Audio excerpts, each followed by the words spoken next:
Hello students, welcome to Electro classes one step ahead for learning where we help you to achieve your goals. Students, in this video we will discuss different methods of preparation of ethers. This is the part from your chapter alcohols, phenols and ethers. इसमें हम alcohols, phenols को completely discuss कर चुके हैं. ethers हम पढ़ रहे हैं इस पार्ट में, और इस पार्ट में हम पढ़ने वाले हैं methods of preparation of ethers, मतलब डिफरेंट मेथड से आप कैसे ईथर्स को प्रिपेयर कर सकते हैं. इस वीडियो में हम डिस्कस करेंगे 5 इंपॉर्टेंट मेथड्स को जो कि ईथर्स की प्रिपरेशन के लिए यूज किए जाते हैं. ओके, 5 मेथड हम डिस्कस करेंगे, पांचों के पांचों आपके क्या है, इंपॉर्टेंट है. तो चलिए चलते हैं फर्स्ट मेथड की तरफ. फर्स्ट मेथड हम यहाँ यूज करने वाले हैं, वो यूज करने वाले हैं डिहाइड्रेशन ऑफ एल्कोहल्स. इंपॉर्टेंट है, एग्जाम में पूछा जाता है इसकी मैकेनिज्म. Dehydration of alcohols. तो एल्कोहल्स का डिहाइड्रेशन आपका दो टाइप से हो सकता है. एक तो acid catalysed dehydration, acid catalysed dehydration acid की प्रेजेंस में हो सकता है, और एक हो सकता है हमारा कैटेलिटिक डिहाइड्रेशन, किसी कैटेलिस्ट की प्रेजेंस में. वो कौन से हैं वो हम डिस्कस करने वाले हैं. ठीक है, तो फर्स्ट हम डिस्कस करेंगे एसिड कैटेलाइज्ड डिहाइड्रेशन को. ठीक है, तो इसमें क्या होता है, बेसिकली एल्कोहल्स का क्या कराते हैं हम, डिहाइड्रेशन कराते हैं in presence of protic acids, जैसे कि जिनमें प्रोटॉन प्रेजेंट हो, फॉर एग्जांपल H2SO4, H3PO4, इस टाइप के जो हमारे एसिड्स हैं जो प्रोटॉन डोनेट कर सकते हैं, उनकी प्रेजेंस में हम क्या कराते हैं, डिहाइड्रेशन कराते हैं एल्कोहल्स. ठीक है, तो क्या होता है, फॉर एग्जांपल हम जनरल रिएक्शन जो लिख लेते हैं, हमारे पास सपोज एल्कोहल प्रेजेंट है ROH. ठीक है, सिमिलरली दूसरा हमारे पास एल्कोहल प्रेजेंट है R-OH. तो इनकी हम रिएक्शन कराते हैं कंसंट्रेटेड H2SO4 या कंसंट्रेटेड H3PO4 की प्रेजेंस में एट 430 केल्विन. तो क्या होगा, यहां से आपका वाटर मॉलिक्यूल सेपरेट हो जाता है और हमें मिल जाते हैं क्या, ईथर्स. ये तो हमारी हुई जनरल रिएक्शन. अब इसके बेसिस पर हम एल्कोहल्स को कैसे बनाते हैं, फॉर एग्जांपल हम ले लेते हैं जो सबसे इंपॉर्टेंट ईथर हमारा यूज होता है, आपको पढ़ाया हुआ है डाई इथाइल ईथर. उसके बारे में डिस्कस करते हैं कि उसका प्रिपरेशन कैसे होता है. तो उसके यहाँ पर हम क्या है, दो मॉलिक्यूल ले लेते हैं, किसके, इथाइल एल्कोहल के. As you can see that हमने यहाँ पर क्या ले लिए, दो मॉलिक्यूल ले लिए, कंसंट्रेटेड H2SO4 की प्रेजेंस में हमने इसको हीट अप कर लिया एट 430 केल्विन. तो क्या होगा, यहाँ से वाटर मॉलिक्यूल का सेपरेशन हो जाएगा. क्या बन जाएगा, C2H5O C2H5. ये हमारा बन गया क्या, डाई इथाइल ईथर, या इसी का ही दूसरा नेम क्या है, ethoxy ethane. Okay, plus H2O. अब ये जो रिएक्शन होती है, ये प्रैक्टिकल जब हम करते हैं, प्रैक्टिकली एक्सपेरिमेंटल प्रोसीजर जो है इसका, ये 2 स्टेप में कंप्लीट होती है. तो एक्सपेरिमेंटल प्रोसीजर क्या है इसका, मैकेनिज्म पर हम बाद में चलेंगे, पहले इसका एक्सपेरिमेंटल प्रोसीजर देख लेते हैं. तो वो 2 स्टेप में कंप्लीट होता है. फर्स्ट स्टेप में क्या है, जो फर्स्ट मॉलिक्यूल आपका है इथाइल एल्कोहल का, वो कंसंट्रेटेड H2SO4 से रिएक्शन करता है और क्या बना लेता है, C2H5HSO4, इथाइल हाइड्रोजन सल्फेट, और वाटर मॉलिक्यूल सेपरेट हो जाता है. फिर ये आपका ethyl hydrogen sulphate second molecule से इथाइल एल्कोहल के रिएक्शन करता है. ठीक है, तो यहां से क्या होगा, OC2H5 अटैच हो जाएगा इस C2H5 से, क्या बन जाएगा, C2H5OC2H5, डाइइथाइल ईथर बन गया आपका. और साथ में यहाँ देखिए आप क्या रिमेनिंग है, यहाँ से H और यहाँ से HSO4, तो H2SO4 आपका दोबारा रिमेनिंग बच जाता है, जिसे कि आप फर्दर यूज कर सकते हैं इसी रिएक्शन में. तो एक्सपेरिमेंटली ये 2 स्टेप में कंप्लीट हो जाती है रिएक्शन. इस तरीके से एसिड की प्रेजेंस में हम कैटालिसिस कराकर डिहाइड्रेशन के थ्रू, आपके एल्कोहल्स के डिहाइड्रेशन के थ्रू ईथर्स का फॉर्मेशन कर सकते हैं. अब एग्जाम में जो पूछी जाती है, एग्जाम में इससे रिलेटेड इसकी क्या पूछी जाती है, मैकेनिज्म इंपॉर्टेंट है. ओके, तो पहले आप रिएक्शंस नोट कर लीजिए, उसके बाद चलते हैं हम एसिड कैटेलाइज्ड डिहाइड्रेशन की मैकेनिज्म पर. Okay, noted.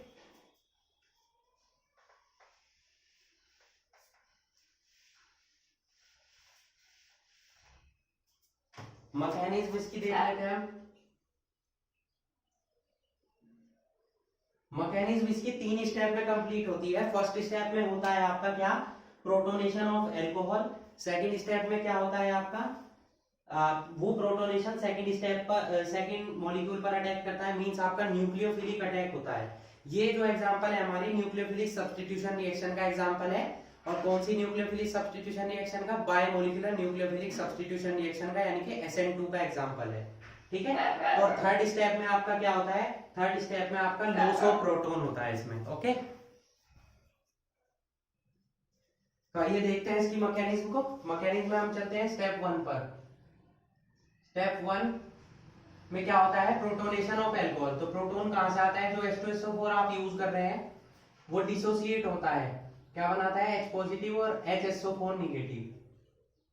ये आपका प्रोटॉन अवेलेबल हो गया। अब इसका अटैक होगा आपका इथाइल एल्कोहल मॉलिक्यूल पर। ये आपका इथाइल एल्कोहल है। आप जानते हैं कि ऑक्सीजन पर lone pair of electrons present होते हैं, तो ये यहां पर अटैक करेगा। तो एडिशन हो जाएगा, क्या बन जाएगा, C2H5O पर पॉजिटिव चार्ज आ जाएगा यहाँ पर, और 2 lone pair of electron present हो जाएंगे। अभी अटैच हो जाएगा यहाँ पर, तो कुछ इस टाइप से बन जाएगा आपका। ये आपका बन गया प्रोटोनेटेड एल्कोहल। फर्स्ट स्टेप में क्या हुआ आपका, प्रोटोनेशन ऑफ एल्कोहल हुआ, जिसकी वजह से आपको क्या मिल गया, प्रोटोनेटेड एल्कोहल मिल चुका है। ओके, अब इस प्रोटोनेटेड एल्कोहल पर अटैक होगा दूसरे मॉलिक्यूल का, मींस न्यूक्लियोफिलिक अटैक होगा SN2 रिएक्शन की थ्रू। तो वो क्या है हमारा, C2H5OH सेम। तो इस पर आपका अटैक हो जाता है प्रोटोनेटेड एल्कोहल का। तो प्रोटोनेटेड एल्कोहल का इस पर अटैक कराते हैं, यहां पे ही हमारा प्रेजेंट है प्रोटोनेटेड एल्कोहल।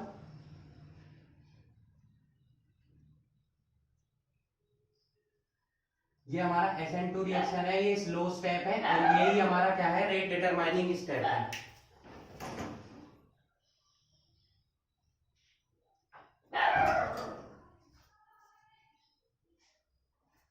तो यहाँ पर जब अटैक हुआ, यहां से ये H2O का मॉलिक्यूल सेपरेट होगा। कैसे, ये बॉन्ड के इलेक्ट्रॉन्स को ऑक्सीजन अपनी तरफ अट्रैक्ट करेगा, क्योंकि इस पर पॉजिटिव चार्ज है, तो H2O सेपरेट हो जाएगा। यहां से बॉन्डिंग टूट चुकी है, तो यहां पर अटैक होगा इस ऑक्सीजन एटम का। तो क्या बन जाएगा, C2H5O, ऑक्सीजन पर एक पॉजिटिव और 2 इलेक्ट्रॉन, यहाँ पर एक हाइड्रोजन इस पर अटैच है, दूसरा बॉन्डिंग यहां से अटैच हो जाएगा C2H5 का। ये आपका क्या बना इस स्टेप में, प्रोटोनेटेड, क्योंकि इसमें प्रोटॉन प्रेजेंट है। और ये क्या बना आपका, इथोक्सी इथेन।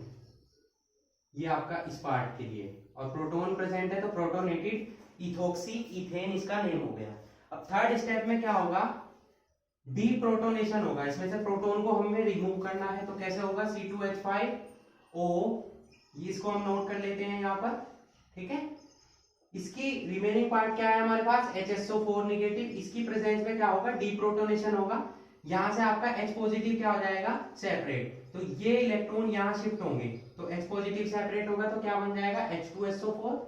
इलेक्ट्रॉन इसने गेन करे, तो इस पर क्या आ जाएंगे, 2 इलेक्ट्रॉन प्रेजेंट हो जाएंगे, 2 ऑलरेडी प्रेजेंट है। यहाँ पर एक लोन पेयर और आ जाता है, बन जाता है आपका क्या, इथोक्सी इथेन, यानी कि di ethyl ether.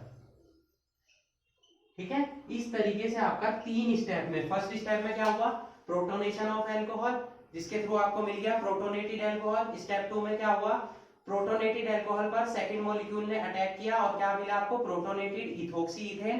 Third step में क्या होगा, डी प्रोटोनेशन होगा, और आपको क्या मिल जाएगा, ईथर मिल जाएगा। ये स्टेप हमारा SN2 यानी कि बायोमोलिकुलर न्यूक्लियोफिलिक सब्स्टिट्यूशन रिएक्शन के थ्रू हुआ है, और ये सबसे स्लो स्टेप है, इसीलिए ये ही स्टेप आपका इस रिएक्शन की रेट को डिटरमाइन करता है। This is the rate determining step of the acid catalysed dehydration reaction. Okay, तो यहाँ पर हमारा एसिड कैटालाइज्ड डिहाइड्रेशन कंप्लीट होता है, उसकी मैकेनिज्म, उसका एक्सपेरिमेंटल प्रोसीजर और उसकी रिएक्शंस। ठीक है, सेकंड मैंने आपको बताया था, इसे आप नोट कर लेंगे। सेकंड मैंने आपको बताया था कैटालिटिक डिहाइड्रेशन, यानी कि किसी कैटलिस्ट की प्रेजेंस में होना, डिहाइड्रेशन एल्कोहल का, और वो कैटलिस्ट कौन सा है, एल्यूमिना। तो एल्यूमिना की प्रेजेंस में हमारा क्या होता है, कैटालिटिक डिहाइड्रेशन होता है।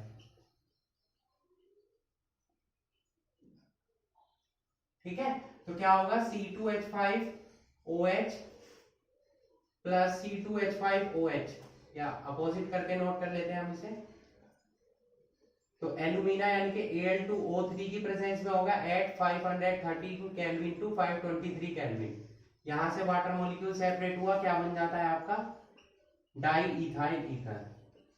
हम डाई इथाइल ईथर की इसलिए बात कर रहे हैं, यही सबसे इंपॉर्टेंट ईथर है जो कि यूज किया जाता है, ठीक है, सर्जिकल एजेंट की फॉर्म में यूज किया जाता है, सर्जिकल एनेस्थेटिक एजेंट की फॉर्म में। अब जो हमने एसिड कैटालाइज्ड डिहाइड्रेशन रिएक्शन पढ़ी, उसकी कुछ लिमिटेशंस हैं। वो लिमिटेशंस क्या है कि अगर हम उसका रिएक्शन कराते हैं, या हम लिमिटेशंस भी पढ़ लेते हैं एंड टू एंड। तो क्या होता है अगर आप उसका कराते हैं डिहाइड्रेशन कंसंट्रेटेड H2SO4 की प्रेजेंस में और हाई टेम्परेचर पर, हाई टेम्परेचर पर जब आप उसका डिहाइड्रेशन कराते हैं तो आपको एल्कीन्स मिल जाते हैं। बट हमें एल्कीन्स नहीं बनाने, हमें तो क्या बनाना है, यहाँ एल्कीन मिलता है हमें इस रिएक्शन के थ्रू। ये आपको पढ़ाया था डिहाइड्रोहेलोजिनेशन में, डिहाइड्रोहेलोजिनेशन में, ठीक है। और यही रिएक्शन अगर हम कराते हैं किसकी प्रेजेंस में, एट 413 केल्विन की, तो आपको मिलता है क्या, डाइइथाइल ईथर। तो यहाँ पर क्या है कि टेम्परेचर आपको बहुत ध्यान रखना है, ये फर्स्ट इसकी लिमिटेशन हुई।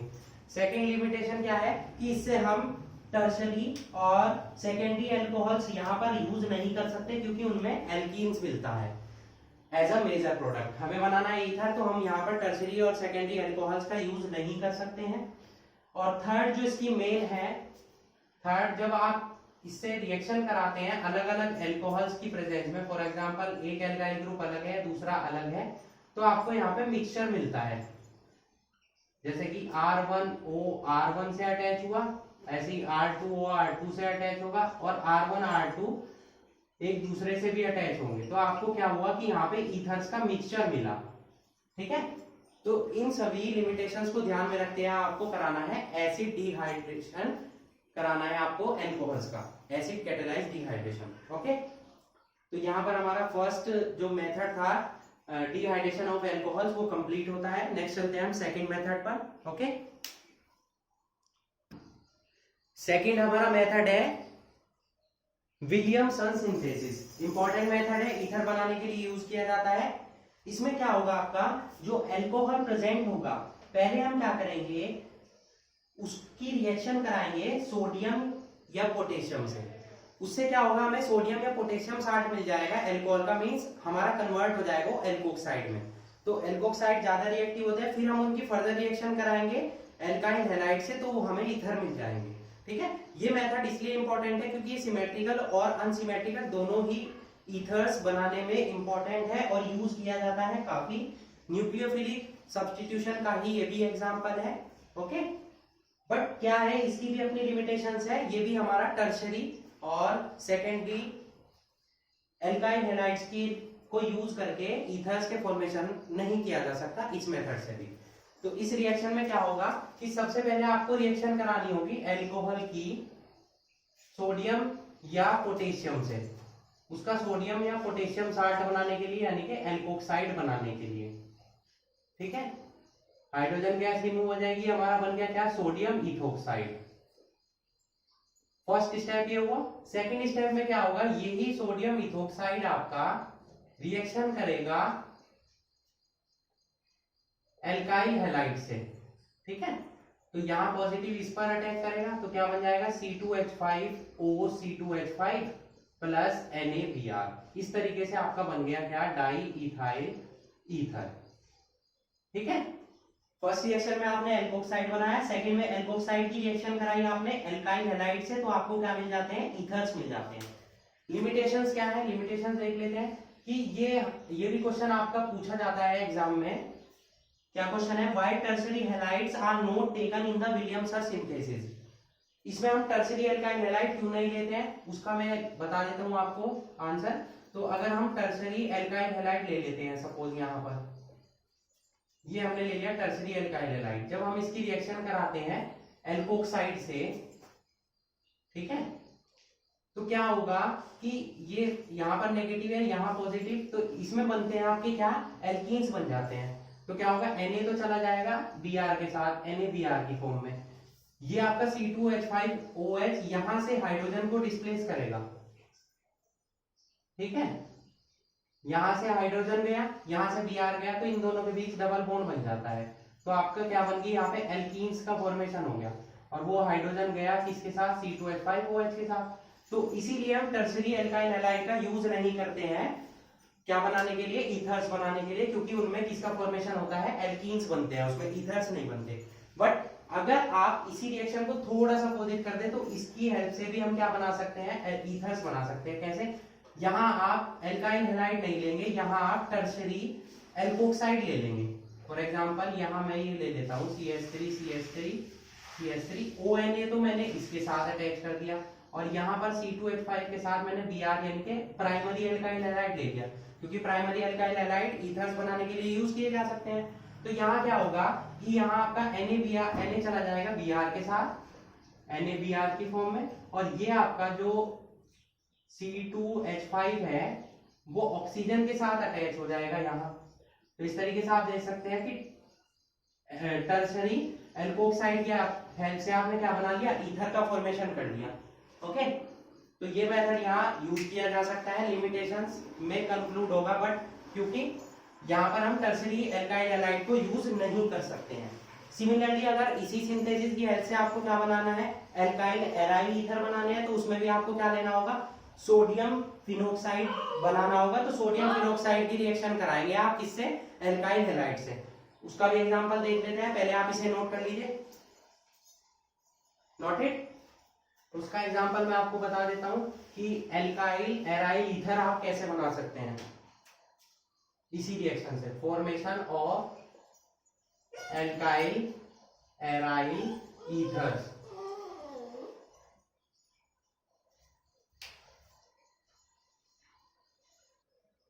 तो पहले आपको क्या करना होगा, जो हमारा एल्कोहल प्रेजेंट होगा, मींस फिनोल होगा एल्काइल फॉर्म एराइल फॉर्म में, उसकी रिएक्शन करानी होगी सोडियम मेटल से in presence of NaOH।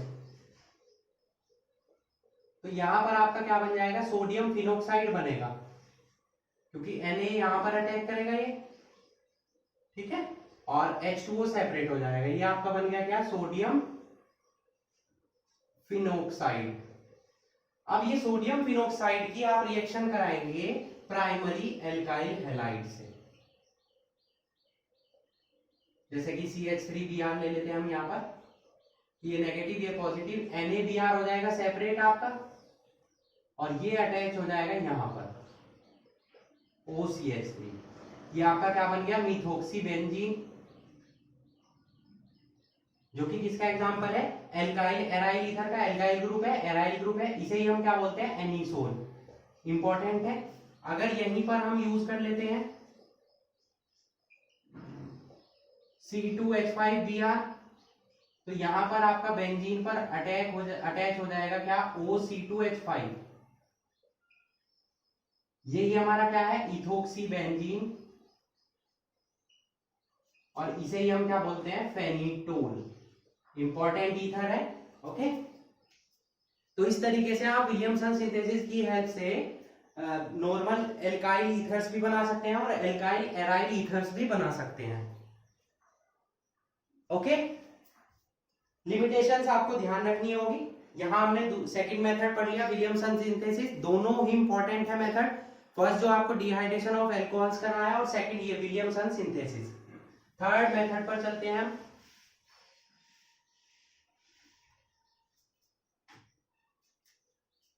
Third method जो है हमारा, वो हमारा है by the action of diazomethane on alcohols. Diazomethane means, azo का मतलब मैंने आपको बताया दो नाइट्रोजन प्रेजेंट हो, और मेथेन मीन्स मेथेन के थ्रू बना हो। तो मेथेन हमारी CH2 है, डाईएजो दो N अटैच करने हैं तो दो हाइड्रोजन हटाने होंगे, तो ये आपका बन गया डाईएजोमीथेन। जब इसकी हम किससे रिएक्शन कराते हैं, एल्कोहल से, ठीक है, in presence of boron hydride, ठीक है। तो जब यहां रिएक्शन होती है, इसको हीट अप करते हैं हम, तो आपको मिल जाता है क्या, ईथर्स। नाइट्रोजन आपकी सेपरेट हो जाएगी, ये CH2 यहां अटैच हो जाएगा, CH3O CH3 बन गया। ये बन गया डाई मिथाइल ईथर। इसी तरीके से आप बना सकते हैं क्या, डाई इथाइल ईथर या इथाइल मिथाइल ईथर।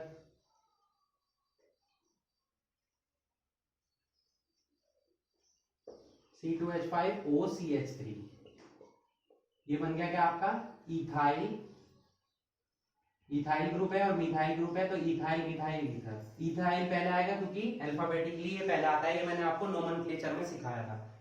तो ये हमारा थर्ड मेथड है, इंपॉर्टेंट है ये भी, ठीक है। मैं आपको 5 मेथड पढ़ाने वाला हूं। फोर्थ मेथड पर चलते हैं। Bye the action of dry silver oxide on alkyl halides. तो एल्काइल हैलाइड्स पर जब आप ड्राई सिल्वर ऑक्साइड की रिएक्शन कराते हैं तो भी आपको क्या मिलते हैं, ईथर्स मिलते हैं। ये भी इंपॉर्टेंट मेथड है आपका। फॉर एग्जांपल मैं यहाँ ले लेता हूँ C2H5Br और C2H5Br, ये एल्काइल हैलाइड ले लिया हमने, इसकी रिएक्शन कराई ड्राई सिल्वर ऑक्साइड से, Ag2O से हीट अप किया, तो क्या होगा 2Ag रिएक्शन करेंगे Ag से, तो क्या बन जाएगा 2AgBr, और ये ऑक्सीजन अटैक करेगा इन दोनों इथाइल ग्रुप पर, तो इस तरीके से ये अटैच हो जाएगा इथाइल ग्रुप से। तो ये क्या बन गया आपका डाई इथाइल ईथर। तो इस टाइप से भी आप क्या बना सकते हैं, ईथर बना सकते हैं। तो 4 मेथड आपके कंप्लीट हो चुके हैं। लास्ट चलते हैं 5th मेथड पर। 5th मेथड में हम यूज करेंगे एक इंपॉर्टेंट रिएजेंट को, विच इज ग्रिग्नार्ड रिएजेंट। तो 5th हेडिंग हुआ हमारा by Grignard reagents. Grignard reagents की हेल्प से आप ईथर्स को कैसे बना सकते हैं। ग्रिग्नार्ड रिएजेंट आपको पढ़ाया हुआ है RMGX, ये जनरल फॉर्मूला है इसका। तो इसमें क्या होता है कि अल्फा हेलो ईथर्स रिएक्शन करते हैं आपके, किससे, ग्रिग्नार्ड रिएजेंट से, जिसके थ्रू आपको क्या मिलते हैं, ईथर्स मिलते हैं। अब अल्फा हेलो ईथर्स क्या होते हैं, यहाँ देखेंगे। फॉर एग्जांपल हमने ये ईथर लिया, इथाइल मिथाइल ईथर, इसके एक हाइड्रोजन को, अल्फा हाइड्रोजन को हमने रिप्लेस कर दिया किसी हेलोजन से, ठीक है। तो ये हमारा बन गया अल्फा हेलो ईथर, ठीक है। अब इसकी रिएक्शन कराएंगे आप किसी ग्रिग्नार्ड रिएजेंट से। फॉर एग्जांपल मैं यहाँ ले लेता हूं CH3MgI, ये ले लिया। ड्राई ईथर की प्रेजेंस में इसे आपने हीट अप किया, तो ये CH3 आपका यहाँ अटैच हो जाएगा, इस पर नेगेटिव चार्ज है, तो ये अटैक करेगा इस पॉजिटिव पर, ठीक है। तो क्या बन जाएगा C2H5 तो एज इट इज रहा, O एज इट इज रहा, यहाँ रहा CH2 और यहाँ अटैच हो गया CH3, प्लस क्या बन गया MgI और Cl, ये आपका फिर से क्या बन गया डाई इथाइल ईथर। तो ग्रिग्नार्ड रिएजेंट की हेल्प से भी आप क्या बना सकते हैं, ईथर्स का फॉर्मेशन कर सकते हैं। बट जो स्टार्टिंग में आपको 2 मेथड मैंने पढ़ाए हैं, acid catalysed dehydration and Williamson synthesis, वो दोनों इंपॉर्टेंट है, वही यूज किए जाते हैं मेनली ईथर्स के फॉर्मेशन के लिए। ओके, ये हमारा जो ग्रिग्नार्ड रिएजेंट वाला मेथड है, ये हमारा हायर ईथर्स यानी कि जिसमें चेन आपकी लेंथी हो, उन ईथर्स के फॉर्मेशन के लिए यूज किया जाता है। जितनी लेंथी आपको चेन करनी हो उतना ही लेंथी आपको ग्रिग्नार्ड रिएजेंट यूज करना होगा। Okay, so these are the 5 important methods which are used for the preparation of ethers। 5 method हमने डिस्कस कर चुके हैं हम, और इन्हीं 5 की आपको प्रैक्टिस करनी है ईथर्स के फॉर्मेशन के लिए। So that's it for today. Hope you enjoyed the video and thanks for watching.